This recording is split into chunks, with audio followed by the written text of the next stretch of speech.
உங்க YouTube videos ஆரம்பிச்ச few செகண்ட்ஸ்ல viewers ஏன் ஸ்கிப் பண்றாங்க? அதுக்கு இன்ட்ரோ டைட்டில் கிளாமரா இல்லாததும் ஒரு காரணமா இருக்குமா? ப்ரொஃபஷனல் டைட்டில் இன்ட்ரோ கிரியேட் பண்ண தெரியாம வீடியோஸ்ல ரொம்ப சிம்பிளா பிளைன் டெக்ஸ்ட்டை மட்டும் யூஸ் பண்றீங்களா?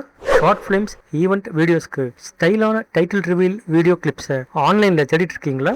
ஜஸ்ட் 2 மினிட்ஸ்ல சினிமாட்டிக் டைட்டில் இன்ட்ரோவை நீங்களே கிரியேட் பண்ண முடியும்னு சொன்னா ட்ரை பண்ணீங்க தானே? அப்ப இந்த வீடியோ உங்களுக்கு தான். ஸ்கிப் பண்ணாம முழுசா பாருங்க. வணக்கம் ஃப்ரெண்ட்ஸ், நான் உங்க வெங்கட்ராஜ். நம்மளோட திரைக்ராஃப்ட் சேனலுக்கு உங்களை வரவேற்கிறேன். ஒரு வியூவரோட ஆங்கிளில் பார்க்கும்போது வீடியோஸ்க்கு அட்ராக்டிவ் டைட்டில் இன்ட்ரோ ரொம்ப முக்கியம்.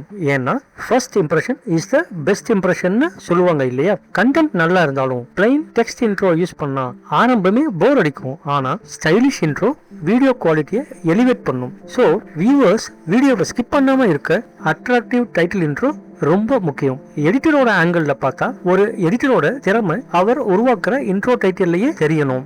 ப்ரொஃபஷனல் இன்ட்ரோ கியூரியாசிட்டியை உருவாக்கும்.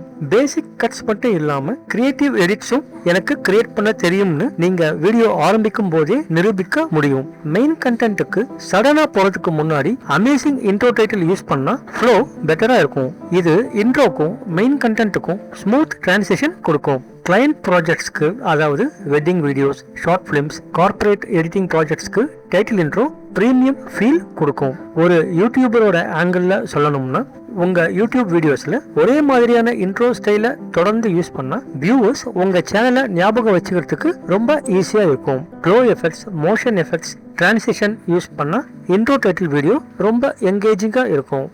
முதல்ல சீன்ல 2 டெக்ஸ்ட் ஆப்ஜெக்ட் ஆட் பண்ணணும். So editor tab, add objects, text. இப்போ ஃபர்ஸ்ட் டெக்ஸ்ட்ல மெயின் டைட்டில் டைப் பண்ணி font, font size, colour, alignment எல்லாம் கொடுக்குறேன். மெயின் டைட்டில் கீழே டேக்லைன் டெக்ஸ்ட் வரணும். So second text object add செஞ்சு டேக்லைன் டெக்ஸ்ட்டை டைப் பண்ணுறேன். இதுக்கும் ஃபாண்ட் சைஸ்,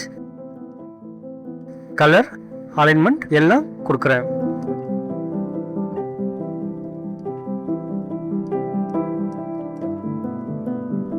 அடுத்து டைட்டில் டெக்ஸ்ட்டை சுற்றி ஒரு ஃப்ரேம் கிரியேட் பண்ணணும். அதுக்கு சீனுக்குள்ள ஒரு ரெக்டாங்கிள் ஆட் பண்ணுங்க. இந்த சூசிங் ரெக்டாங்கிள் ஸ்டைல் மெனுல இந்த ரெண்டும் பார்டர் லைன் கொடுக்கிற ஸ்டைல். நான் இந்த கர்வ்டு ரெக்டாங்கிள் ஸ்டைலை சூஸ் பண்றேன். பார்டர் கலருக்கு கோல்டன் எல்லோ கொடுக்கலாம்னு நினைக்கிறேன். ஸோ இங்க RGB வேல்யூஸை 255, 193, 37 கொடுத்துட்டு பார்டர் திக்னஸை இன்க்ரீஸ் பண்றதுக்கு இங்க வேல்யூவை 10 கொடுக்குறேன். இப்போ இந்த டெக்ஸ்ட் அண்ட் ரெக்டாங்கிள் ஆப்ஜெக்டை செலக்ட் செஞ்சு right click, convert to Sprite.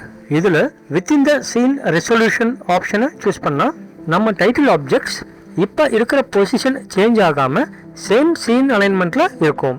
இப்போ டைம்லைன்ல ஒரு ஸ்ப்ரைட் ஆப்ஜெக்ட் கிரியேட் ஆயிடுச்சு.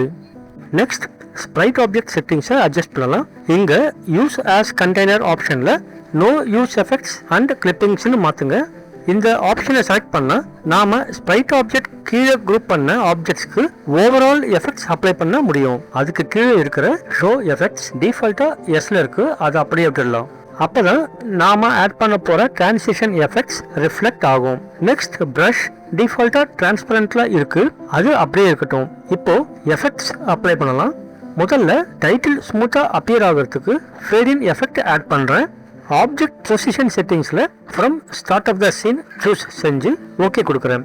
அடுத்து ஃபேட் இன் எஃபெக்டோட எண்ட்ல ரெக்டாங்கிள் ஆப்ஜெக்ட் ஆரம்பிக்கணும். அதுக்கு ஒன்னு ரெக்டாங்கிள் ஆப்ஜெக்டை இப்படி டிராக் பண்ணி அட்ஜஸ்ட் பண்ணலாம், இல்ல இங்க ஃபேட் இன் டியூரேஷன் 1 செகண்ட் இருக்கு.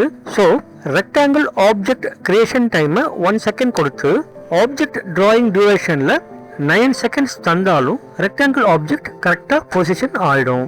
இப்போ ரெக்டாங்கிள் ஆப்ஜெக்டோட அப்பியரன்ஸ் டைனமிக்கா இருக்க இன்னும் ஒரு சில எஃபெக்ட்ஸ் அப்ளை பண்ணணும். ரெக்டாங்கிள் ஆப்ஜெக்ட் மேல டபுள் கிளிக் பண்ணிட்டு video effects, transition, wipe choose பண்றேன். ஆப்ஜெக்ட் பொசிஷன் செட்டிங்ஸ்ல from start of the scene select செஞ்சு ஓகே கொடுக்குறேன். இப்போ ப்ராப்பர்ட்டிஸ் விண்டோ வைப் செட்டிங்ஸ்ல processing mode, type, mode settings எல்லாம் அப்படியே இருக்கட்டும்.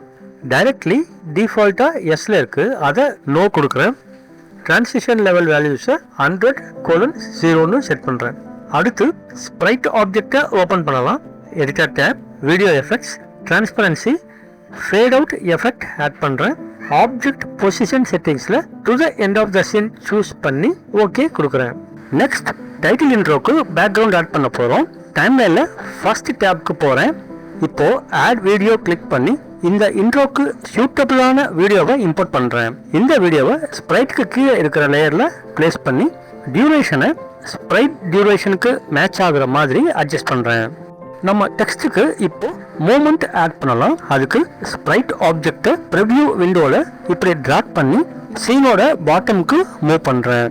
இப்போ ஸ்ப்ரைட்டை டபுள் கிளிக் பண்ணலாம்.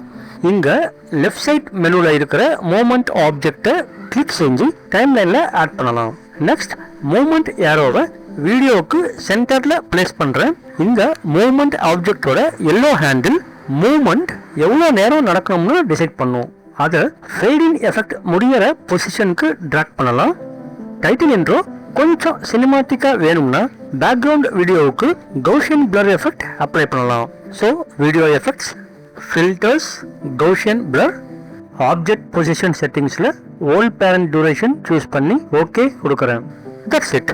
இப்போ உங்கள் வீடியோவுக்கு ஸ்டைலிஷ் ப்ரொஃபஷனல் லுக்கிங் இன்ட்ரோவை ஜஸ்ட் ஃபியூ மினிட்ஸில் கிரியேட் பண்ணிட்டோம். ஃப்ரெண்ட்ஸ், இப்போ இந்த வீடியோவில் நீங்கள் பார்த்தது எல்லாமே உங்களுக்கு பிடிச்சிருக்கோன்னு நான் நம்புகிறேன். புரிஞ்சிருந்தா தம்ஸ் அப் பண்ணுங்க, பிடிச்சிருந்தா ஒரு லைக் போடுங்க, ஒப்பீனியனை கமெண்ட் பண்ணுங்க. அப்படியே எடிட்டிங் கற்றுக்கிற உங்கள் ஃப்ரெண்ட்ஸ்க்கும் ஷேர் பண்ணிட்டு மறக்காம நம்ம திரைக்ராஃப்ட் சேனலை சப்ஸ்கிரைபும் பண்ணுங்க. அப்போதான் இது போல இன்னும் நிறைய வீடியோஸ் கிரியேட் பண்ணுறதுக்கு எனக்கு மோட்டிவேஷனாக இருக்கும். விஎஸ்டிசியில் ஒரு வீடியோவில் இருந்து எப்படி ஆடியோ ட்ராக்கை தனியாக செப்பரேட் பண்ணுறதுன்னு ஏற்கனவே பார்த்துருக்கோம். ஆனால் அடுத்த சாப்டரில் ஒரு வீடியோவில் இருந்து ஆடியோவை மட்டும் எப்படி தனியாக எக்ஸ்போர்ட் பண்ணுறதுன்னு பார்க்க போகிறோம். இது ரொம்ப ஈஸியான ப்ராசஸ் தான். ஆனால் ஒரு பிகினருக்கு என்னைக்காவது ஒரு நாள் நிச்சயமாக தேவைப்படுற யூஸ்ஃபுல் ஃபியூச்சர். ஸோ அந்த வீடியோவை ஃபர்ஸ்ட் வியூவராக பார்க்கறதுக்கு கீழே இருக்கிற பெல் ஐக்கானை கிளிக் பண்ணுங்க. அப்போதான் அந்த வீடியோ உங்கள் ஹோம் ஸ்க்ரீனில் நோட்டிஃபிகேஷனாக வரும். ஃப்ரெண்ட்ஸ், அடுத்த வீடியோவில் சந்திப்போம். டில் தென், பை டு யூ ஆல்.